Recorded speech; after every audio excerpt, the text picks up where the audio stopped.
Hey friends, here we go with another episode of the Power of Nine podcast. I'm your host, Eggert. My guest today guides leaders and business owners through all the change and dynamics the succession planning process brings. Please welcome my friend, Katy Mitchell.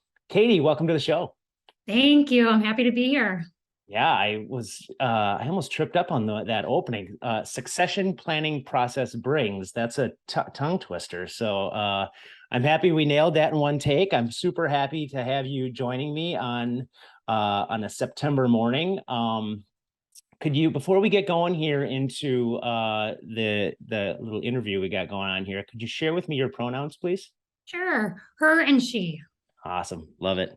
Thank you so much. Well, one of the things I love about doing this podcast is that I learn so many fascinating things about people that I thought I knew, and now I know that I don't know. And you're one of those people where I was reading the prep form that you filled out on some of the things about your upbringing and all of this stuff. It was crazy. So where were you? So you were born and raised, you were born in Eugene, Oregon, and then you were raised in Watertown, South Dakota. At what age did you move to South Dakota? I was 4. Okay, so you don't have any recollection of I have Oregon. a few memories of running around in the mountains, but not a lot. Yeah. Well, tell me a little bit about your upbringing, like family dynamic and things like that. Sure. We moved to Watertown when I was 4, and my dad's a falconer, and he started his interest in falconry. For people who aren't familiar with it, that's when you've got the bird of prey on your arm, you're training them to go hunt, and oftentimes it's pheasants or grouse. Other countries, we're talking about rabbits and whatnot. I was kind of, just because it's so natural for me to talk about falconry, I forget that sometimes I have to explain what that means. Yeah. So my dad grew up in DC. He was always interested in falconry and pigeons and racing pigeons and all of that stuff growing up as a kid. And so he and my mom ended up moving out to Oregon because he was pursuing a degree in poultry science. They met in the military. They were both air traffic controllers. My mom was the first woman to be stationed. I think it was at Offutt Air Base, but I know I get that wrong sometimes. So there's a whole story behind that. But ultimately, we ended up in Oregon because it was one of 2 programs at the time in the country for poultry science. Mm-hmm. And that's what my dad was interested in. And I think we moved out there probably when he was probably 30. Going to school full time. He was working full time. I think he had another part-time job. 2 more kids showed up. And when he graduated, he applied for a lot of jobs and got 2 offers. One was Malibu, California, and one was Watertown, South Dakota. And my parents at that point were really tired of being poor, as you can imagine. Yeah. My mom was staying home with the kids. She was going to school every once in a while because with the GI Bill, she could make some money going to school. And she ended up with a degree in business because of that. But that's how we ended up in Watertown, was simply because that's where the job offer was, and that's where the dollar would stretch the furthest. So he worked for the USDA in the turkey plant. And the turkey plant was turkeys for human consumption. He was a poultry grader. And he did that for, I don't know, maybe 4 or 5 years. And he got really sick off the chemicals that they use to process meat. So nitrates and all that good stuff. He got so sick, he actually almost died from the allergies.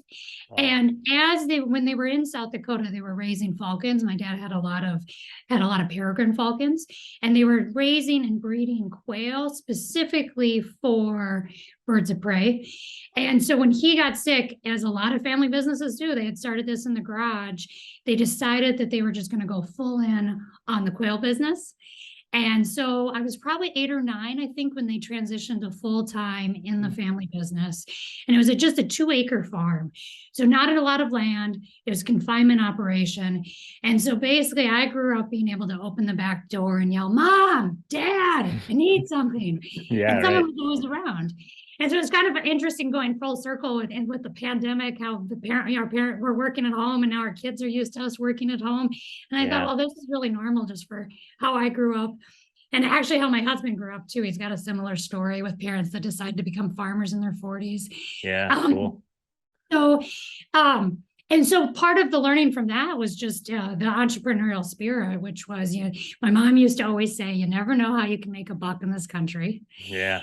And she'd also always say, when we talk about careers and what are you interested in when you grow up, she would often say, well, your career might not have been invented yet, which was pretty forward thinking for somebody on a farm in South Dakota in the 80s. Yeah. But that was a lot of what I grew up around, was just kind of, you just never know where life is going to take you. And when you see opportunities, you really have to seize them. And that's what the quail farm was. And kind of joked that they were the best quail farmer in the country, because they were perhaps the only quail farm. Right. Well, let's talk about like sheer numbers here. Like, how many quail are we talking here? That is a great question that I probably can't answer, because this is my kid memory of the farm. Yep. Probably a few thousand at a time, but wow. I could probably be a few thousand off. But I mean, think about that. Like I was, my wife and I went for a walk this morning, and I was talking about kind of my mental prep in this conversation, and just the sheer number of quail that you would have to raise in that process to be able to make a lifestyle out of that, and in a thriving business. That to me is just purely fascinating. And then just all the different reasons why people would need quail, right? And if you really start to unpack it and think about it, it's a super fascinating thought process in business. Yeah, it was very wild. And so primarily their customers were other falconers. So my dad already had a good network around that. And it was zoos, or like places like SeaWorld, who have birds of prey, and they need to feed those birds of prey. Right. And my dad had a poultry science degree, so he's able to breed them specifically for the nutritional needs of birds of prey. So it's just kind of wild. This summer we were so on the hobby farm here, I went outside to go open up the chicken coop, and sitting in the chicken run was a white dove, and it was just a beautiful dove. And so and it had like some orange streaks on it and stuff like that. Well, it was banded. So then we looked up the band, we called the Dove Association. We found out after a couple, so we gave it to the people that run the Dove Association here. They happen to live only about 20 miles away. We found out that this dove flew here from New Jersey. Oh. Isn't that crazy? Like, what are the chances of that? So I just, that's probably not a story that your dad's probably heard stories like that all over the place, right? Just with being around birds all his life. But like, I just think my favorite. Totally. My favorite pigeon, when we moved from Oregon to Watertown, they were homing pigeons. So my favorite pigeon, of course, decided that South Dakota just wasn't for him. Right. He's going back to the Pacific Northwest. Yes, exactly. Weather's a too little much sun here. Yeah. Yeah, right. So all right. So being, growing up in that environment and things like that, what was your jam in high school as you were getting a little bit older? What activities and stuff like that? Yeah, I dabbled in a lot of things, but my main focus, I was a school photographer for the high school newspaper, and doing some for the yearbook too. And so that we had a whole little group of us who were the editors and writers, and just having a lot of fun. And there's some perks that come with that. I could get into different games. Yeah. A little press pass. Yeah. That's cool. I didn't have to go to study hall because I was doing journalism things, which really meant that I wasn't going to school at that specific time. Taking pictures. Yeah. Exactly. Yeah. Which was all good. I was a straight A student. No one was worried about my whereabouts. So that was it. And then in my early high school years, I was part of Odyssey of the Mind. I don't know if they have that in Minnesota or not. Yeah. Remind me of what that was. I remember hearing about that in high school, but I wasn't, I think, did you have to be smart to be in that? Because I was not. Well, there was, in theory, yes. In theory, they say it was for gifted kids, but there was no, you didn't take a test to be part of it. Right. Yeah. So what it really did was promote creative thinking and creative problem solving. So it was really fun. We had a team.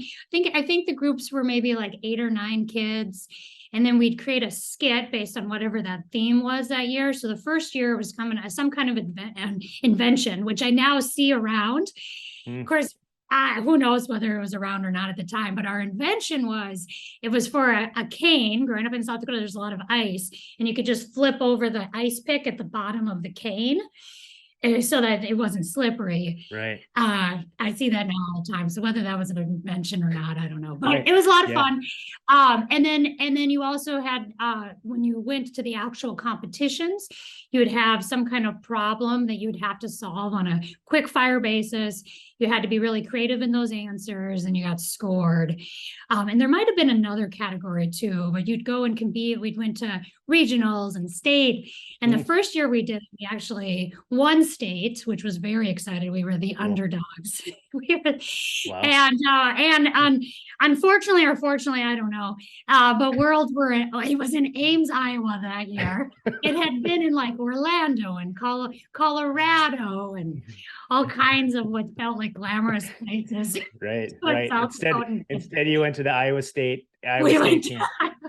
Which is a beautiful place and a beautiful. It is. Yeah. And for kids who didn't have a lot of money, it was actually probably for the best, because we could also afford to go. You're right. Right. But that was a really fun activity. And I'd say those were kind of my primary thing. Now I dabbled, I played some softball, not well. But I was just there for the cute outfits and the camaraderie. Yeah, that's good. The camaraderie is good. And yeah, you know, I was good at all the sports stuff. You were good at all the smart stuff. And look at you, fast forward like 25 years or whatever, it's about 20 years or whatever, and we're all just people. It all just works out, right? It's all good. Totally. So all right, so you grew up in, again, Watertown, South Dakota, and then where did you decide that you wanted to go to college?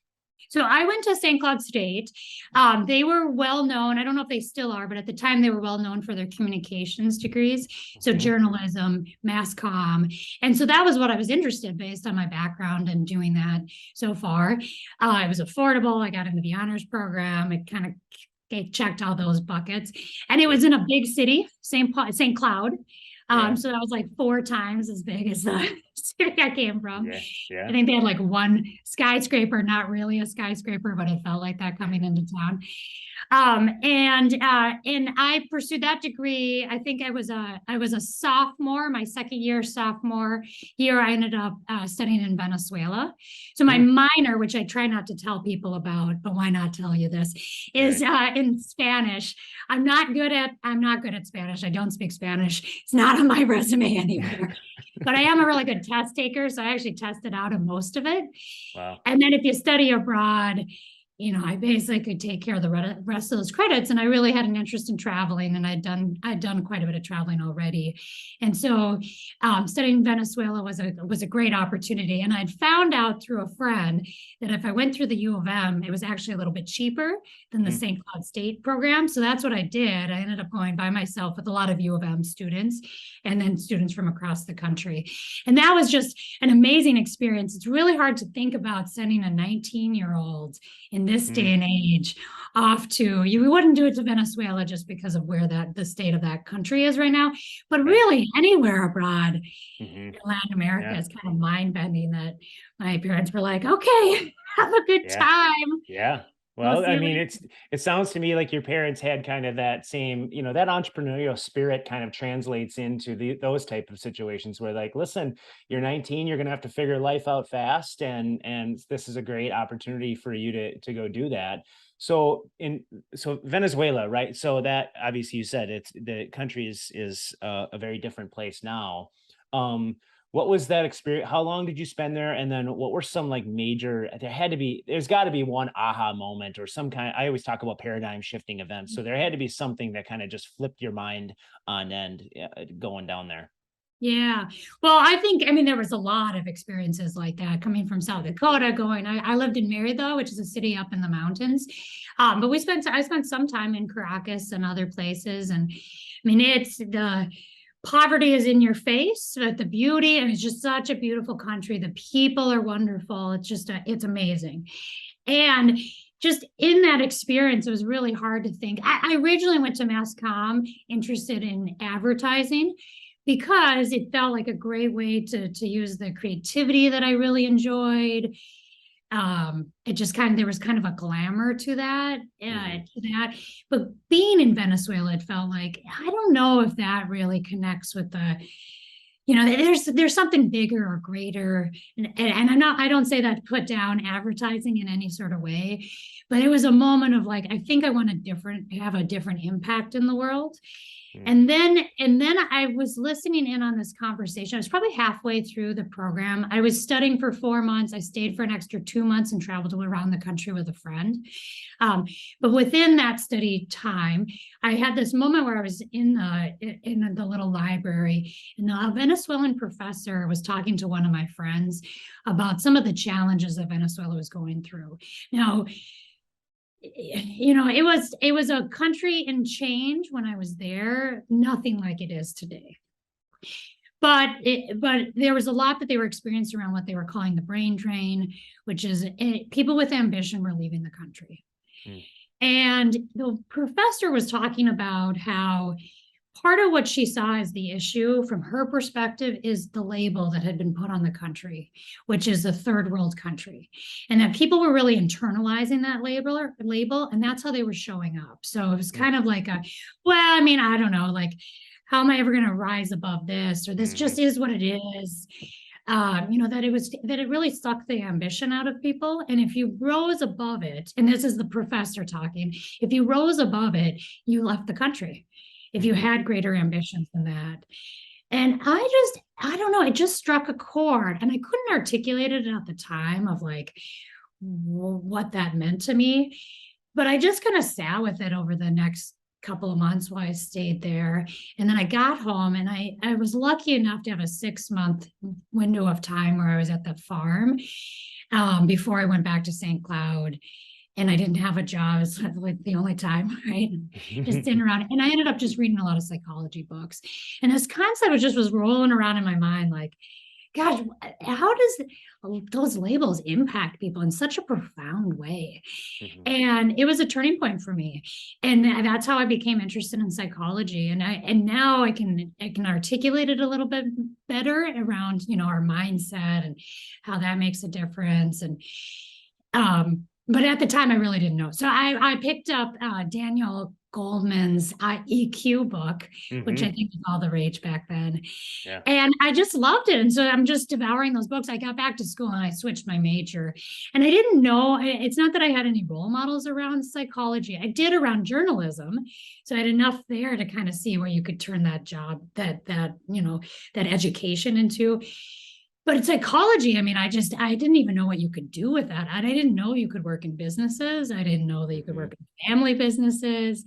None of that. I just had an interest and followed that interest.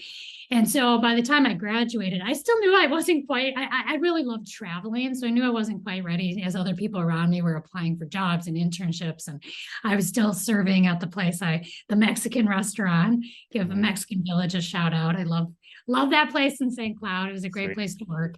But I continued doing that just because I wasn't really sure what I wanted to do after college.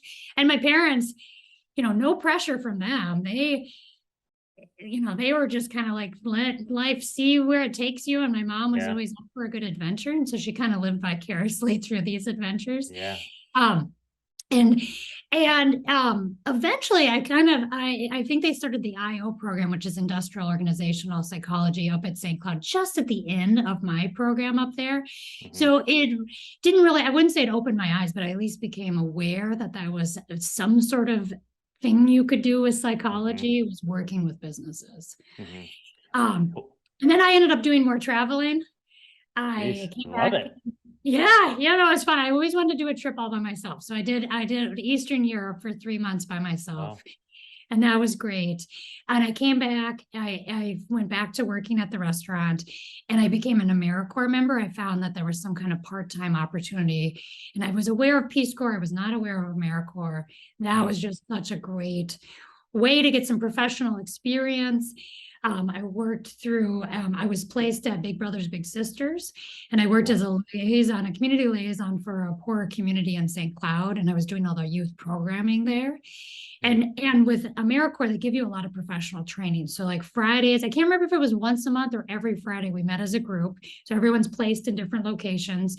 And then we go through, you're learning about delegation, time management, just, all of these professional leadership skills, and building really a fabulous community where I'm still connected to some of those people. And we had a great time. So that ended at the end of, it was like August or whatnot. So I took that opportunity and traveled again for another 6 months. I went down to Mexico on a one-way ticket. Cool. So Cool. just went until I ran out of money, basically. Yeah. And then coming back up, and I was doing that for 6 months. I made it down to Honduras and turned around and worked my way back up. And I remember doing a job interview in a phone booth at I think it was Playa del Carmen. Not a bad place to do it. Not a bad place to do a job interview in a phone booth. No. So I was already starting to apply for jobs before I even got back in the country. So, and it was so hot. I remember being in a swimsuit thinking, just if they could see me. Luckily there was no Zoom back then, right? Right. No social media, no nothing. Social media. Right. Yeah, nothing. Yeah. So I landed back in the country. My mom picked me up. The next day I had an in-person job interview for this job that I'd already had a few interviews with, and it was for a nonprofit. And I ended up, it was me and one other person. I ended up not getting that job, which is, whenever you don't get a job, I hope most people feel thankful in retrospect. And I certainly felt thankful because I ended up, by the time I did land back in the cities, like a month or two later, I ended up interviewing. I was applying for any job because I didn't know what I wanted to do. Yeah. And I applied for this job as a marketing, I don't even know what it was because I don't know anything about marketing, but it's some position. They call me and they say, you're not qualified for this. Really interesting. You're applying for it. But we are actually a placement service. And we have this really one-off job that we think you would be really qualified for. And that was working for a psychologist that consulted with family businesses. She was an executive coach. I moved to Minneapolis May 1st. I interviewed on May 5th. She gave me the job on the spot, which she wasn't supposed to do. Yeah, sweet. Yeah. And then Monday I started, and that's kind of the rest is history in terms of how I got into executive coaching and family business. And it all just, I have a faith that the universe is watching out for you, and it kind of falls in. And when it doesn't, there's a reason it doesn't fall into place. And so I always feel like that's a good story around and never know. And that's your mom's quote there on I don't remember exactly what you said, but that's the same essence of it's just going to all kind of take care of itself. And you don't know if your job's ever been created yet. Mm-hmm. And you would have never even dreamed about that. Hey, let's take a quick break and hear about a few of our supporters. Regardless if you're a startup just figuring things out or a medium-sized organization with a full team, having a legal partner by your side is crucial. Seiler Law is fiercely loyal to their clients and are passionate about removing headaches and roadblocks that can pop up during the growth of your business. Whether you need general outside counsel, are planning a business transaction, or even need someone to help guide you through the estate planning process, the team at Seiler Law are the advocates for you. Visit seilerlaw.com to learn more. Seiler Law, where experience meets pragmatism. When you think of a typical CPA firm, you probably think of tax planning. Well, that just scratches the surface of what Boulay offers their clients. By providing smart, in-depth thinking from experts in accounting, audit, tax, and business consulting, they know what it takes to achieve financial success. Whether it's protecting your business, building your wealth, or securing your future, you can count on Boulay to go beyond addressing just financial matters and providing you with tailor-made, workable solutions. Learn about all they have to offer at BoulayGroup.com. Boulay, helping you get there. If you're a business owner wanting to save money on your overall real estate costs, I want you to give Carlson Partners a call. The team will help minimize your risk exposure and help you leverage the market to see maximized benefits to your next lease, purchase, or disposition. They've advocated and negotiated for hundreds of companies and saved millions of dollars in real estate expenses. With over 75 years of experience representing business owners, let them help you save time and money on your next real estate negotiation. Visit carlsonpartnersllc.com to learn more. If you're an entrepreneur or married to one, you likely have a shared vision on your future, but there's uncertainty on how to get there. That's where the team at eWealth Partners comes in. They see you as a dynamic duo, and as fiduciaries, they're committed to helping dynamic duos like you design a financial plan that aligns and empowers you. Navigating the entrepreneurial journey shouldn't add stress to your relationship. It should be fun and exciting. Visit ewealthpartners.com to learn how they help couples like you plan for their financial future today. eWealth Partners, holistic financial planning for entrepreneurial couples. investment advisor services offered through AdvisorNet Wealth Management. eWealth Partners and AdvisorNet Wealth Management are not affiliated. Okay, back to the show. So when I think about you now, I put you kind of in those buckets of like that executive coaching, but then also with an emphasis on succession and family business, because I think that there's so many different dynamics that go into those from an emotional standpoint.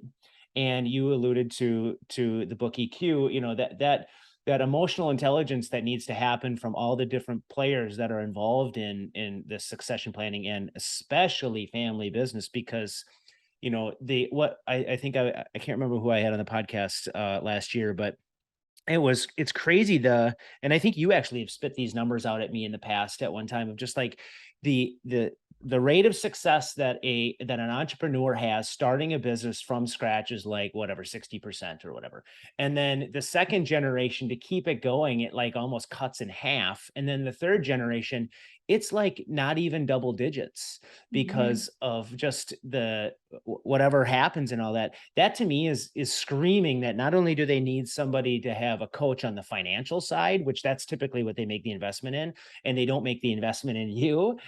They need to have that person to come in to talk through all the emotions and all the things that are going on in their head. Yeah, it's complicated. I always tell people who, I'll get these clients that will say, I'm good at leading. I'm good at mentoring. I'm good at having difficult conversations, but I keep getting stuck in these with my family. And I'll say, I am trained. I mean, I have a master's degree in psychology. I need a third party helping me have these conversations. And it's so hard to articulate what you want, to get clear on what you want, to work through the emotions of all of that, the dynamics. It's all really complicated, and we all need help doing it. I don't care who you are and how skilled you are at any of that. Having a third party is really helpful. Yeah. So where do you suggest, so let's be crystal clear here. So you own your own firm now. You started out with that other individual, you broke off, you do your own thing. How long have you been on your own with your own business? I think I'm going on 9 years. It's memorable because I became independent and then a month later found out I was pregnant with my first son. So it was a little bit of a wild ride, but that's fascinating. So like so many, I think, so like Heidi Olson and somebody else, maybe Melissa, somebody else have said that they started their business and then they found out that they were pregnant, or they found out they were pregnant and that was coming right in line with the time that they're starting their business. It's just, that to me is so fascinating. Yeah, I love that. So sorry, I cut you off a little bit, but so you started your business 9 years ago, and I'm sure that evolution has just been, I mean, first of all, that's something huge to celebrate, because just what the rate of someone's turning a business off after 3 years is pretty staggering, how many people actually don't do it anymore. So you should be really proud of that. That's huge. But how has your business evolved over the last 9 years? Has it from when you started off on your own, has it been pretty much status quo and you've really stayed focused, or have you gone into other things and doing more? Yeah. So when I became independent, I was doing a lot of subcontracting to start with. And so it wasn't a flip of the switch. It wasn't, oh, I'm quitting my job, now it's a blank sheet. And I think a lot of people will think like that, where I just, as much as I talk about how my mom instilled a lot of that entrepreneurial, she was also really practical. And I feel like I'm a very practical person as well, which is I need to have some financial security, right? And, so it was slow and steady. And it's great because I had relationships. So the consulting firm where I started, I still was subcontracting with them. I started working with some other consulting firms as well.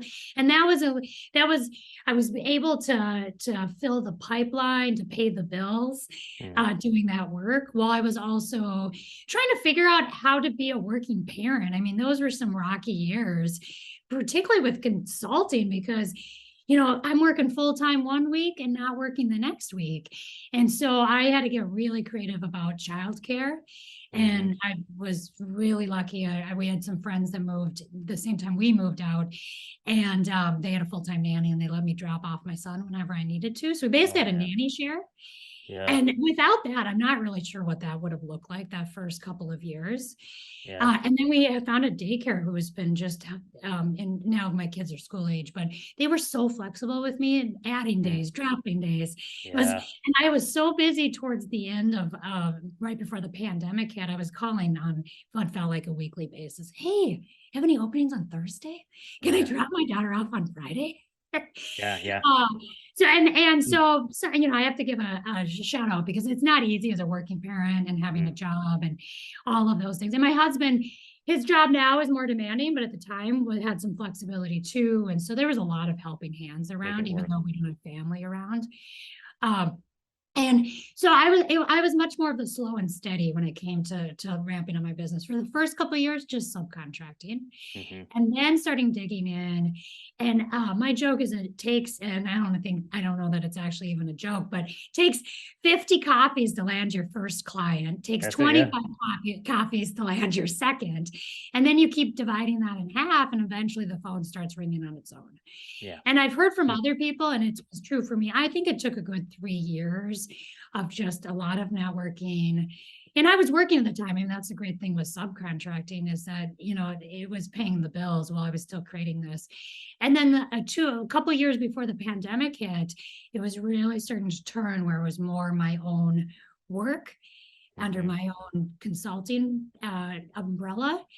And I had ramped up. I mean, I was working and traveling more than I wanted to, traveling a lot before the pandemic. And this, of course, I'm not alone when I said one of my professional goals going into 2020 was travel less. So check that out. Right. The pandemic took care of that one for you. Pandemic took care of that one. Yeah. And now I still do a tiny bit of traveling, but I'm not going to go back to what it was. I was going out to Chicago a few months ago and telling my kids, oh, I'm leaving for Chicago. My daughter was too young before the pandemic to really remember that. My son goes, you're not going to travel like you used to, are you? So, right. Good memories, right? Yeah. The kids know that stuff, right? Totally. What is a good, so if there's a business owner that is thinking about bringing a family member that is maybe working in the business or something and thinking about that transition process, one is that, you know, I talk to people that are exit planners and they say, you know, you should start thinking about your exit the day you start your business or the day you buy your business or whatever, right? That's a pretty cliche statement and very rarely works out that way. However, I will say, where do people need to start thinking about bringing you in to help through that conversation? Yeah. Well, I would say it depends. So I'd say I get some clients who know they need to think about succession. They've got a long runway and they want to bring their family members who are now most likely in their 20s or 30s into those conversations. And oftentimes there'll be a mix of family members, some working in the business, some not. And those have been really great clients. I would just want to give a shout out to St. Thomas because they have done such a wonderful job of educating our community around family businesses. So 10, 15 years ago, oftentimes I'd get businesses where, you know, they are starting way too late in this process, a lot of conflict. Dad or mom all of a sudden, you know, they're talking about a year exit, which is unrealistic. I mean, it just takes a lot longer than that, right? Or there's someone that's sick, unfortunately. I mean, a lot of them were kind of sad stories in terms of what prompted those conversations. But now through St. Thomas, I'll get a lot more clients who are saying, hey, we know we need to do something. We know we need to be thoughtful about this. Sure, we've got normal, you know, every family's got some conflict, but it would be much more than just everyone still gets along, everyone loves each other. We probably have 3 to 5 years. Where do we start? Those are great clients, right? So, and the starting point is having a conversation, trying to figure out what is in other people's heads, because oftentimes we find with family businesses, a lot of assumptions have been made. Yeah. Or we've had one conversation 3 years ago, 5 years ago, someday this will be yours, right?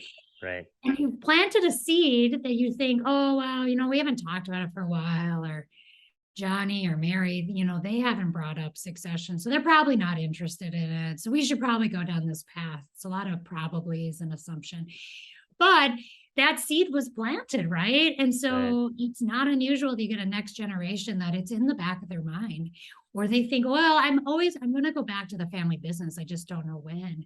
But unfortunately, that conversation, people just don't know how to bring it up, or they've tried, a lot of times they've tried and it's just gone sideways for whatever reason. I had one family business owner, just really great guy, 4 really nice kids, all in, I think they were 3 working for the business, 1 not working, but he wanted to come into the business. And the dad wanted to give the kids ownership. And it was going to be this big celebratory thing. They went out to dinner. He had like these, these really nice certificates made up, really good intentions. And unfortunately, it went sideways because all of a sudden the kids are like, well, what does this mean? What's the responsibility now? Like their anxiety went up in terms of, how do I have to show up? And one, some of the kids, they weren't sure if they even wanted to stay in the family business. It wasn't, it just wasn't their passion. It wasn't working. And now all of a sudden they've got some ownership. So there's more tied to it than they imagined. So it's not always that the conversations go sideways because people are angry or that there's conflict. I mean, this is not that example, right? It's an example of, we didn't talk about this ahead of time. The kids were not prepared for it. And all the intentions were good. The kids' intentions were good. Dad's intentions were good. And it still went sideways. And so that's one of the big things I would say. I mean, your question is, when do you bring me in? It's all over the map. And ideally, I think the best clients that I've got with the greatest success rates is when they're thinking about it 3 to 5 years in advance. And they want to just start opening up the conversation. And they want to start talking about, they want to know what the kids are thinking. And it is hard when you're a 20-something-year-old to answer that question. What do you want? Do you want to come in the family business or not? Do you want to own this? Who can answer that? And the other thing I think about too, and the stories that I hear all the time in success, family succession, is when, the parents are the founders, and there's that emotional component of, it's the business that they created. It's another child, right? And so you're basically giving a child to your child, right? And so, and talking through, like, how often are you actually planning on coming in to this business after you quote unquote retire, or after you leave the business? Are you still good? Because I think so many people just forget about that. And then all of a sudden dad or mom is coming back to the office and hanging out once a day. And it's because they started the business. And I think having those conversations and just getting it all out on the table, and having, like you said, a third party to just help guide those is so crucial. Yeah. And I would say a lot of parents, you'll hear stories about the nepotism and parents, Johnny, Mary, they're so great. I get the flip side where a lot of the parents can be hypercritical of their kids, right? So my work can often be around assessment. So I'll come in, depends on, every business is a little bit different, but it's not unusual that I'll get a phone call from the founder, mom, dad, both of them, one of them. They've got a kid in the business. The kid is knocking on their door, like, what's the plan? What's the plan? Usually it's the kid pushing for some plans here. And mom and dad they're not comfortable. They're not really sure. They think their kid's got some good. I mean, they always know their kid's got some strengths, right? Can the kid take over the business? So I'll start with just doing an assessment. I'll go through my assessment process, which is multiple. I've got 3 different psychological assessments I use. It's a long interview process. At the end of that, I write a report outlining the strengths, the limitations, the career desires of the kid. And I say kid, but these folks are 20, 30-year-old. And the question is, we all have gaps. So we're all gonna say yes and step into positions before we're fully qualified. And if we didn't do that, no one would ever get a promotion, right? No one would start a business. Right. We're all gonna step in before we're 100% ready and are credentialed. The question is, how big is the gap? So is the development gap a mile wide? Is it, is it a lot less than that? And what does that individual need to do in order to close that gap, or at least, shorten it? And so that's where I'm giving people suggestions on the development. This is what you need. So this is where they're weak. Maybe it's the financials. Now, I'm not a financial person. My background's in psychology, but we're starting to look at what are the different buckets that they need to understand in order to run this business. What are the relationships that they needed to start thinking about? Because oftentimes, if you're working a business, you're thinking about your business, and you may have, if you're a next generation family member, ruffled some feathers along the way, right? Yeah. How do you start working collaboratively with some of these folks so they're not saying, hey, I peace out as soon as Johnny takes over, not for me, right? I think it's just so, I have a lot of empathy for how difficult it is in that next generation, because you may well have been introduced to these folks as a bratty teenager, right? Like, and it's no fault of your own that that's the stage of life that they've met you at. Yeah, right. But unfortunately, it's stuck, right? It's stuck. Well, perception is reality. Right. And Yeah. so it's hard then to start seeing these, a lot of the next generation, very talented. I'm really fortunate. We're working with some really talented folks, but they're often still seen as those kids, or they still get called kiddo, right? Right. Yeah. And I think too, like there's so much to that you made a really good point of just how that child is perceived, and yeah, I think it comes down to a confidence thing. Like, is this kid going to be able to do what I did, type of a thing, or is this kid able to do what their dad did or mom did? And the people that are, all these people chirping in their ears about, like, hey, I don't think he's ready, or I don't think she's ready. All of that stuff, someone needs to come in and quell all that, because that stuff can take on a life of its own. And that's a cultural problem Yeah. too, then. 100%. And the next generation, I run across a lot of it. I know entitlement gets thrown around, and there certainly are entitlement around next generation, but I just don't see it often with my clients. It's a confidence issue. And so all of clients who are working in the family business, I have one client, I still work with her. She's not in the family business anymore. Really talented. I mean, you look at that testing that came back, and it's just a lot of untapped potential. Yeah. She'd always worked within the family business in these admin roles or these one-off roles that are kind of in and out. And and this is a few years later when she called me, and I work with her as a coach now. But at the time she had said, no one really saw that. I mean, she goes, I thought I had some of that. But to see it in black and white, it just gave her a different confidence. And the reality is, if she had stayed in the family business, it's more challenging to ever rectify that in somebody's mind. Is it me because of my last name? Is that how I've gotten into this position? Is it because of my last name? Or is it because of my innate talents? Is it because I really have something to give here and some, incredible leadership? And if you don't leave the family business, it's really, really hard to figure that out. And maybe for some people, they don't need to figure it out. But for a lot of people, it just feels like, can I stand on my own 2 feet or not? And if you can have some professional career first before going into the family businesses, that really helps. And we all make mistakes. We all make mistakes in our career. If you can do that out of the spotlight of the family business, really helpful. So ultimately, this woman, she left the family business, and she is just rocking and rolling in a publicly traded company. She's just really doing amazing work and has a lot of leadership eyes on her because of the talent she has. Yeah. And whether she would have been able to do that or not, I don't know. I don't have a crystal ball. I don't know. But there is something to that on how challenging it is for that next generation. And I have endless empathy for navigating it for those folks. And it's also more complicated because oftentimes mom or dad, they started the business by themselves. They were answering to their spouse. They had a system for answering that. There wasn't other owners that you had to negotiate and navigate these really challenging decisions with.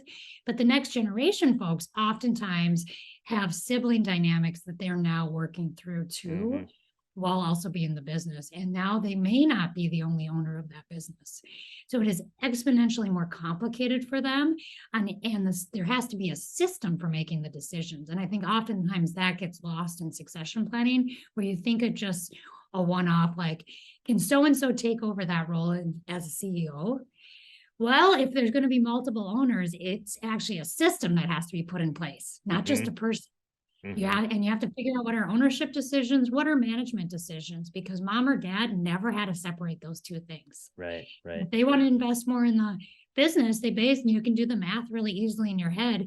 Can I take a vacation this year or not? Can I buy that vacation home or not? I'll just put it off a year. It's easy. It's a lot more complicated when you put more people in the equation. So first of all, like, so fascinating, right? Like, we could talk about this forever because there's so much to dive into. I love the fact that you've got assessments in your back pocket and that you utilize your psychology background, and then also pair that with the assessments so that you're using data to drive the work that you're doing. I love that. Let's talk about your family real quick. I like to kind of, before we transition to 9 questions. So you alluded to your husband. What are your ages of your kids and stuff like that? So I've got an 8-year-old son and a feisty 6-year-old daughter. And then my husband and I will have been married 10 years next Wednesday. Sweet. Yeah, Sweet. yeah. Congratulations. That's we were just talking before we started recording that kids got off to school, so we're recording this early September. So everything is copacetic in your world right now from because the kids are at school. You mean copacetic at this particular moment in time? I'm talking literally as we're recording this 9 2 a.m. to hours 10 a.m. ago?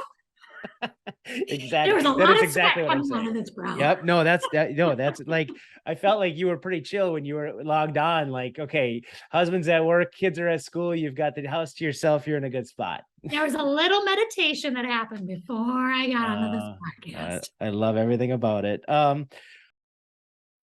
Okay, here's a few more of our supporters. Listen, people, everyone needs a bank. Not just any bank, a good community bank. From personal needs like checking and savings accounts to business services like financing and M&A support, the team at Flagship Bank is there to provide you with the assistance you need so you can spend less time thinking about your finances and more time enjoying what your money can do for you. To learn more, head over to flagshipbanks.com. That's flagshipbanks with an S.com. Member FDIC, Equal Housing Lender. Flagship Bank, investing in you. United Healthcare believes there's no limit to what care can do. UHC is continually focused on building a modern, high-performing health system via improved access, affordability, outcomes, and experiences. With a network of over 1.3 million care professionals and 6,500 hospitals and care facilities, United Healthcare is dedicated to connecting you to better health by offering quality benefits designed for affordability. Go to uhc.com for healthcare plans, resources, and more information. United Healthcare, helping people live healthier lives. The topic of talent is hot in organizations of any size, and I would argue none more than small to mid-sized businesses. That's why it's crucial to have a partner to help you navigate all the HR idiosyncrasies so you can focus on working on your business and not in it.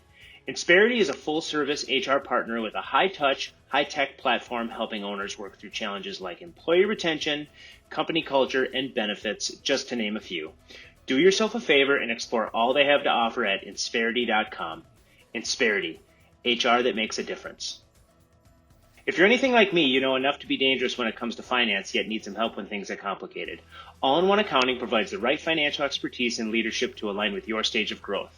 From outsourced accounting and bookkeeping to strategic financial planning, the team of accounting rockstars at All-in-One Accounting are passionate about positively impacting the lives of their clients. Check them out at allinoneaccounting.com. All-in-One Accounting, taking our clients from financial chaos to business clarity and beyond. And back to the show. All right, so I'm gonna transition to 9 questions. I want to make sure that people know how to get a hold of you, so I'm going to do that right before we sign off here. But when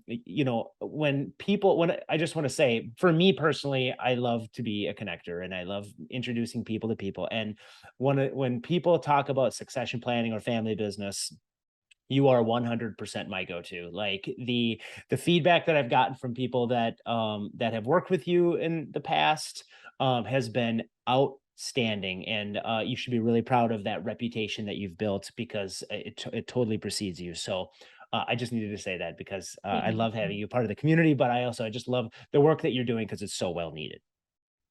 All right. Just need to say that. All right. 9 questions. Can you confirm to me that you have no idea what I'm about to ask you? I can confirm this. I'm All right. nervous. I know. Good. That's good. I promised you I would be nice. So let's get this started. I'm going to start out with an easy one. What was your favorite TV show as a kid? Gosh. Oh, Carmen Sandiego. We're in the at that. Yeah, I still hear that song in my head. Yeah, that was great. Was that?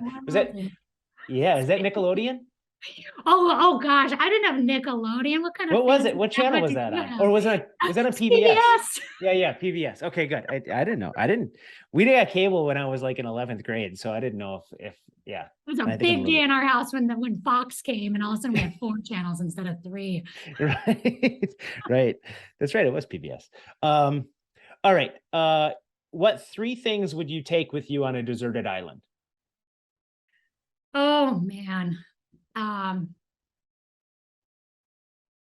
Feel like some books, but some books I haven't read yet, so I don't even know that I can name that.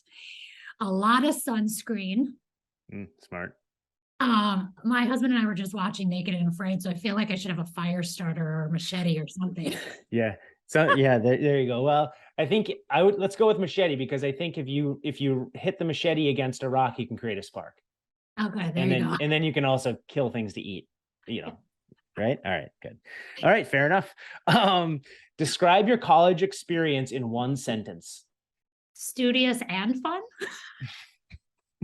There's 3 words. All right, I like it. All right, I'll take that. We can interpret that however you like. Okay. You can edit more words into that. I don't know. I can, yeah, but I won't. So we'll let the listeners decide how they want to interpret that. What is the strangest thing you've ever eaten? We went to the Minnesota largest candy store in Jordan. And just a few weeks ago, and picked up some dry worms, which were very bad. We thought that they would be fun and adventurous for the children to try. They're just as terrible as they sound. Yeah, sounds like dirt. Yuck. With some salt on it. That's disgusting. That's a hard no. If you could be any color, the big 152 crayon case, the big one that has the sharpener in the back, right? Remember that? If you could be any color in that case, what color would you be? I go with purple. Purple? Any shade of purple? Any kind of like light purple, dark purple, or just like Minnesota Vikings purple, or what kind of purple? I'm going to go with just regular purple. I feel like it's practical, but a good time. All right. It's a good, all right. It's studious but fun. I think that's going to be the title of this podcast. Studious but fun with Katy Mitchell. That's good. I got to write that down. If my husband listens, yes, he will make fun of me for being a nerd, but whatever. That's fine.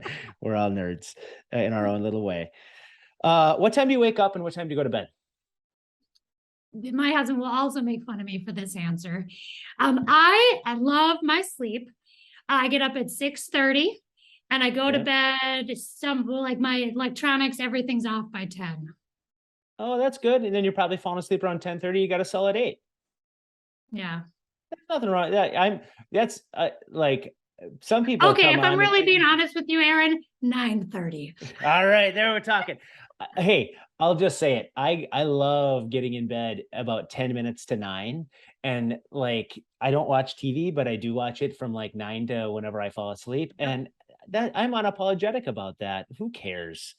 Well, whatever. I will say all the research that's come out with sleep and how important it is. I felt justified in all of my I struggle with discipline and I struggle with structure, except when it comes to my sleep. And I've always been like that. I've always been very like, this is my bedtime. Yep. It helps you perform better. Like there's 2 things that I've changed in my life probably in the last couple of years is more sleep. So I need to get that 7 to 8 hours. And I feel like hell if I don't, and more water.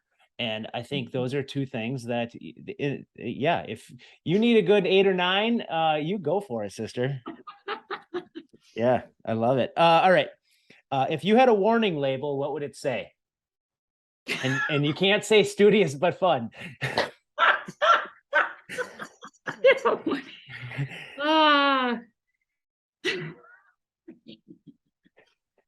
Uh, at times may be inappropriate. All right. I like that. Good. We haven't swore once on here, and I think you're a little bit of a swearer, and so am I. So we're keeping it Hey, PC for this one. man, Yeah. sometimes I put on my professional pants. I know. Me too.